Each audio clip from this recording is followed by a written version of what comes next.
করে ফেলছে, ওকে বের করে দিলে ছোট সাহেবের পুরো লাইফটা নষ্ট হয়ে যাবে।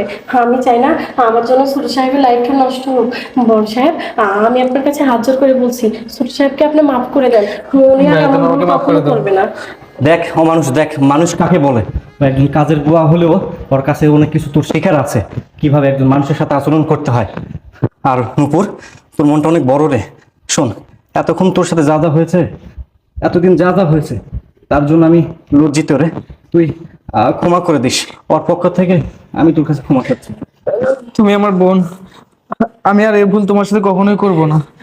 ছোট সাহেব, আপনি যখন আপনার ভুলটা বুঝতে পারছেন, আমার আর কিছু বলার নাই। আসলে বড় সাহেব, আমি আপনাদের বাড়ির নুন খেয়েছি, আপনাদের সাথে আমি বেইমানি করতে পারবো না। আর আমি কখনো আপনাদেরকে আমার ছোট সাহেব বড় সাহেব ভাবি নাই।